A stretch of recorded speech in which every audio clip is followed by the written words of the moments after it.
सरकार की संवेदनशीलता तब समझ में आती है जब प्रधानमंत्री परीक्षा पे चर्चा करते हैं, अच्छा, युवाओं से कई इंटरेक्ट करते हैं, उनकी चिंता रहती है अपनी देश की युवाओं के लिए, जेनजी के लिए। वो इन सब चीजों में चूकते नहीं है। कभी किसी प्रधानमंत्री को या विपक्ष के नेता को या किसी कांग्रेसी नेता या मुख्यमंत्री को ऐसे करते हुए देखा है क्या? ये फंस गया सीएम। प्रधानमंत्री आपने कहा परीक्षा पे चर्चा करते हैं, कौन करता था? तो परीक्षा लीक पे चर्चा कौन करेगा? एनटीए में इतने सारे बच्चों का भविष्य धुंधला हो गया, आप एक माफी का ट्वीट लिख देते कि मेरी जिम्मेदारी है।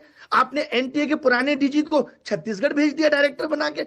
आप किसी का इस्तीफा नहीं लोगे। देखिए ये सिस्टम नहीं, अच्छा एक सेकंड आप क्या बात है सर, क्या बात है सर, क्या बात, ये बात है। सुनिए, इस देश के लोग खाते पीते हैं, इस देश में रहते हैं, इस देश के हवा पानी से वास्ता रहता है, लेकिन देश को बदनाम करने से चूकते नहीं है। कौन कर रहा है देश को बदनाम?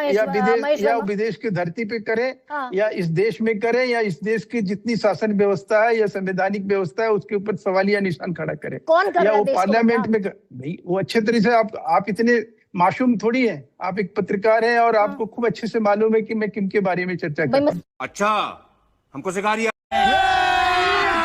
अभी मजा आएगा ना। मैं पहले तो प्रोफेसर महेश वर्मा जी को एक बात बताऊंगा और सारे बीजेपी वालों को भी कि कांग्रेस की नाकामी और भ्रष्टाचार से परेशान होकर देश ने आपको चुना था। लोगों को लगा था कि आप साहब पेपर लीक कर दोगे। प्रधानमंत्री कहते थे कि पेपर लीक उद्योग चल रहा है, प्रधानमंत्री कहते थे कि महंगाई का एम कोई बोलने को तैयार नहीं है। तब हम आपको लेके आए थे। तो आप ये कहना बंद करिए कि पहले क्या होता था। बात होगी 2014 के बाद की। अभी प्रोफेसर साहब थे एनसीईआरटी के डायरेक्टर, उन्होंने खुद कहा कि सीबीएसई हुआ करती थी, यानी आपने उस सीबीएसई को आज खोखला बना दिया। जिस सीबीएसई पे सवाल उठ रहे हैं, आप 12th क्लास के बच्चे के भविष्य से खेल रहे हो। आप कहते हो हमें विश्वगुरु और विकसित भारत बनाना है। आप बना दोगे, प्रधानमंत्री मोदी बना देंगे विकसित भारत। वो तो और 10 साल के हैं और 15 साल के, बनाएगा तो ये युवा।